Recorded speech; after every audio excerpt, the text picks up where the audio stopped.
These are Yeezys. People have camped out at shoe stores, hired taskers to wait in line on their behalf, and even used sneaker buying bots to nab a pair online before they sell out in seconds. Others spent thousands of dollars on the resale market. The man behind that craze is Kanye West. But recently, some of that excitement has turned to skepticism. Are Yeezys dead? Is Yeezy resale dead? Is Yeezy still cool? Certain Yeezy models cost a lot less on the resale market than they used to, and resale prices are a telltale sign of a product's cachet, especially for hypebeasts. But it turns out, this is all part of West's grand plan for his sneaker empire.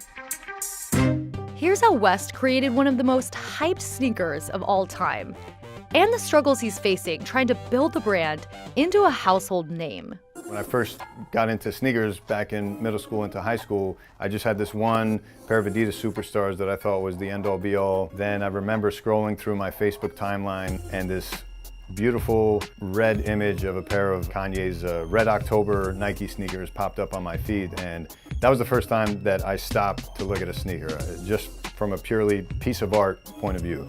And I just thought to myself, wow, I need to find a way to get those. Over the course of 5 years, West and Nike released the Air Yeezy 1, the Air Yeezy 2, and the Air Yeezy 2 Red Octobers. Retailing at over $200, the shoes were released in extremely limited quantities and sold out instantaneously. They now resell in the thousands of dollars. The success of the shoes finally put West on the map in the fashion industry. For years, his designs were met with ridicule. A lot of fashion gatekeepers tried to hold Kanye back by calling him a clothing maker or saying that he wasn't a real designer. Kanye West was really sort of passionate and desperate and really actually thoughtful. He didn't want to just be sort of a celebrity fashion designer. To break into the fashion industry, West interned at Fendi in 2009, where he was paid about $500 a month. In 2015, West even said he went $16 million in debt, trying to get a clothing line off the ground. But no matter what he did, he still couldn't quite knock down those doors.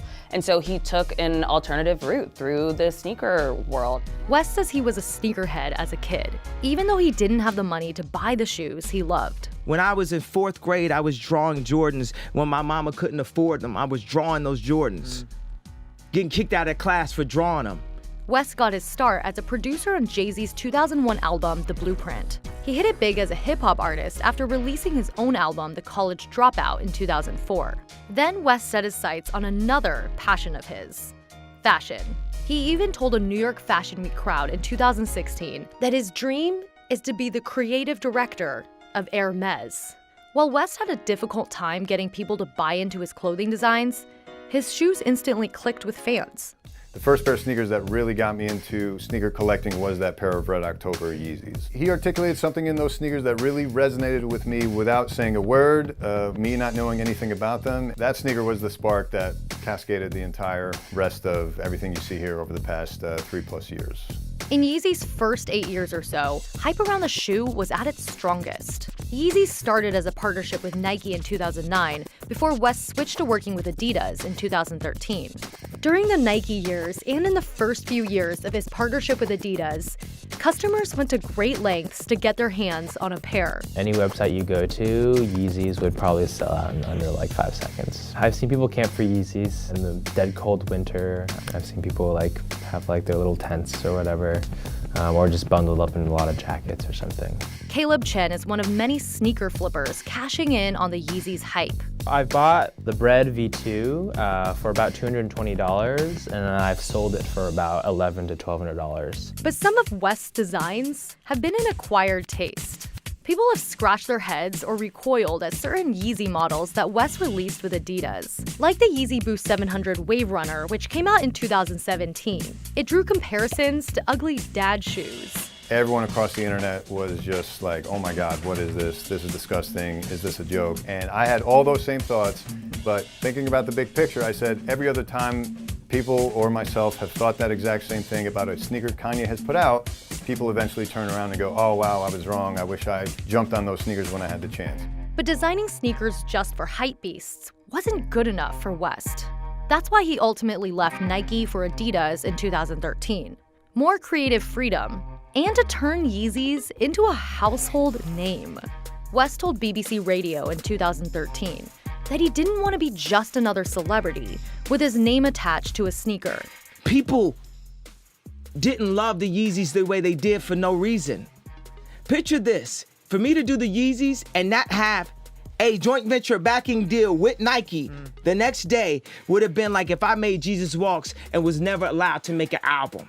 West told Ryan Seacrest that he found the partner he was looking for in Adidas. They offered to allow me to make an entire line and give me an office and all these things I want to do just to create more. The hype around Yeezys fueled West's ambition, except the more shoes he released, the less special they became.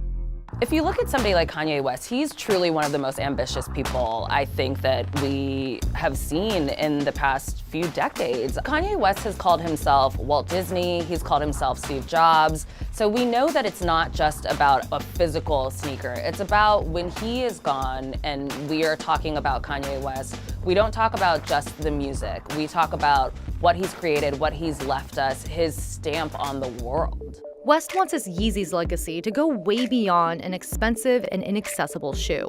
In fact, he wants quite the opposite. West spoke with Ryan Seacrest in 2015. This isn't about elitism. This isn't about separatism. This is about as many people being involved with this vision, as possible. Eventually, everybody who wants to get Yeezys will get Yeezys. Adidas has promised me that because there's so many kids that have wanted them that couldn't get them. And I talked to the heads at Adidas, and they said, we can make them. Instead of demand for Yeezys being built on rarity and hype, West wants everyone to be able to find and afford a pair of Yeezys and still want them. Kind of like the Adidas Superstar, which are readily available at their typical retail cost of $100 and under. And it was the top-selling sneaker in the United States in 2016. The Superstar debuted in 1970. To this day, it's still an iconic emblem of the Adidas brand. However, the Superstar's popularity is cyclical, and sales have declined in the last couple years. Now, Adidas is betting on Kanye West and doubling down on Yeezys. If the goal is to scale Yeezy into a multi-billion-dollar brand, experts say there's still a long way to go. The Yeezy brand has a fundamental impact on our overall brand position, but it's still in the bigger context of us being a $25 billion company, a small part of our company. There were probably 1 million, maybe 1.5 million Yeezys sold last year in pairs in the United States and throughout the world. Adidas made 400 million pairs of shoes last year. 1 million pairs of Yeezy is really a drop in the ocean. There's a reason why the numbers of shoes are made by Adidas for Yeezy. It's not because there's no factory space to build the shoes. They simply are creating this artificial sense of scarcity. When you think about it in that light, it really tells you that the product can't be a larger story. It has to be limited in what it brings. In other words, demand for Yeezys just isn't strong enough to produce the shoe in much larger quantities. Nike and Adidas have never revealed how many Yeezys they release per drop. But West said in 2015 that there were 9,000 pairs of his first Adidas shoe, the Yeezy Boost 750.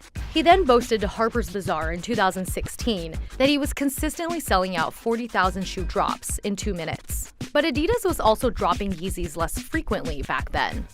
The German sportswear company tested the extent of demand for Yeezys in 2018 by restocking several popular Yeezy models in much larger quantities. In September 2018 came the largest Yeezys drop ever. There were rumors that over 1 million pairs of 350 V2 triple whites had hit the market in what Adidas called its most democratic drop in Yeezy history. West tweeted about the event, saying the release fulfills Yeezy's democracy philosophy. But suddenly, the shoes were lingering on shelves, and flooding the market with Yeezys cost the brand some of its cachet. They did sell out, yes, but it took much longer than it had. It wasn't selling out in hours. The lines were lost, and frankly, the sentiment that I saw on Twitter was pretty negative. There was an attitude out there that Yeezy was over. Yeezys tend to be dying. Is Yeezy resale dead? Do they not want them to be hyped? I remember going into a store and seeing them sitting on shelves. Dude, this whole Yeezy thing is quite possibly just done. By appealing more to the masses, the Yeezy brand has alienated some of its initial fan base. To a certain extent, I think Yeezys have lost some of its wow factor. You start to think like, oh man, the chase isn't as there anymore because more people can get the shoe. Scarcity is really important because ultimately hypebeast and sneaker culture love to flex. They love to have what the other person doesn't have. That's all they operate in, is essentially clout and bragging rights. Today, buying and reselling certain models of Yeezys is a lot less profitable than it once was. Resale prices on many Yeezy models have plunged after a few re-releases of the same shoe or releases of the same model of shoe in a slightly different color. Once the resale price of a shoe reaches its original retail price, it means supply has met demand. It's become apparent about how many people really want Yeezys. And to keep people wanting Yeezys, analysts say it's critical to make sure supply stays behind demand. The reasoning is simple. When everybody can get one, nobody wants one. Powell says Yeezy's staying power will be determined by how carefully Adidas manages its Yeezy's inventory. It's really critical that brands don't try to grow too fast here. It really takes a tremendous amount of strategic thinking and discipline to build a brand around a celebrity. Powell says Yeezys could look to Jordans as an example of how to grow a brand while maintaining its cool factor. After all, it took Nike 3 decades to build its iconic Jordan brand, a collaboration between Nike and former NBA superstar Michael Jordan, into a $3 billion business. For years, the Jordan business grew about 10% a year because that's all that Nike allowed to go into the market, was about 10% more. They could have been put in 20 or 30 or 50% more and probably sold them in the first year, but it would have been gone after that. But Powell says Nike made a mistake when it flooded the market with too many Jordans in 2017 and 2018. And the brand has lost its cachet. Now, can they build it back? Yes, but it will take years. In 2019, Adidas has taken a step back. CEO Kasper Rorsted told investors in May there won't be any significant growth in the Yeezy business in fiscal year 2019. Adidas won't be repeating another massive Yeezys drop in 2019. Instead, the shoes are being released in more limited quantities throughout the year. The goal is to rebuild hype around the brand. Experts say it will be a long time before West can achieve his vision. A sneaker that everyone wants and thinks is really cool, even if it's not that hard to get.